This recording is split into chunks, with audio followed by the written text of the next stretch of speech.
Bonjour, je m'appelle Eva Gransamama, je viens du milieu de l'art.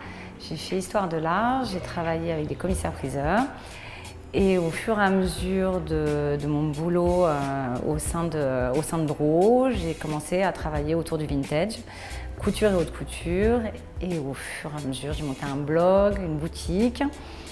Et j'ai commencé à parler de l'histoire de la mode, l'histoire du vintage. Et c'est comme ça que je suis arrivée à l'école. Et mes premiers cours étaient sur le vintage et un peu sur les tendances mode. Maintenant, je m'en occupe totalement.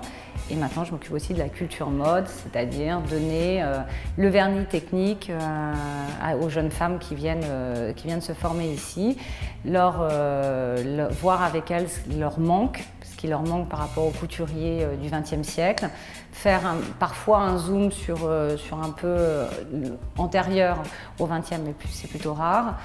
Et j'anime aussi lors de la venue d'autres écoles comme le Brésil, j'anime un autre module qui est autour de l'histoire de la mode où j'interviens à Versailles.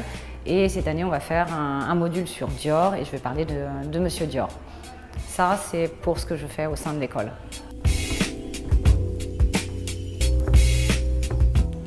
Des adjectifs qui peuvent me qualifier, il n'y en a plus qu'un, il y en a plus que 2 ou 3, mais en général, je suis obstinée, passionnée et assez marginale.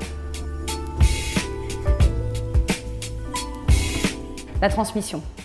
C'est ce que je trouve fabuleux dans cette école, c'est le fait de pouvoir passer de la connaissance, leur permettre aussi de réfléchir sur eux-mêmes, d'avoir envie d'aller chercher encore plus loin l'information, d'apprendre aussi, parce que je trouve que j'en ai souffert moi-même quand j'ai repris mes études tard en fait, et j'ai remarqué qu'il y avait quand même un besoin de connaître des choses sans que ça soit soporifique.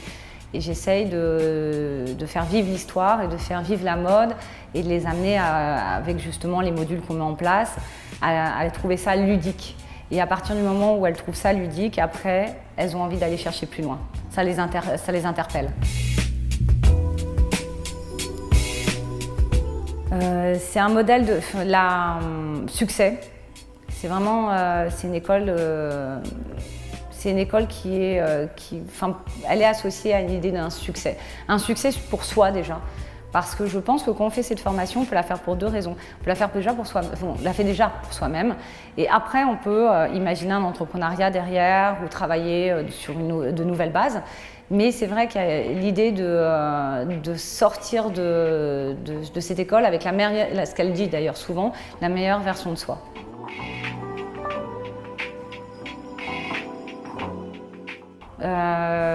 J'en ai plusieurs qui me tiennent à cœur, mais le fait j'aime bien celle de Walt Disney qui dit si vous pouvez l'imaginer, si vous pouvez le rêver, vous pouvez le faire.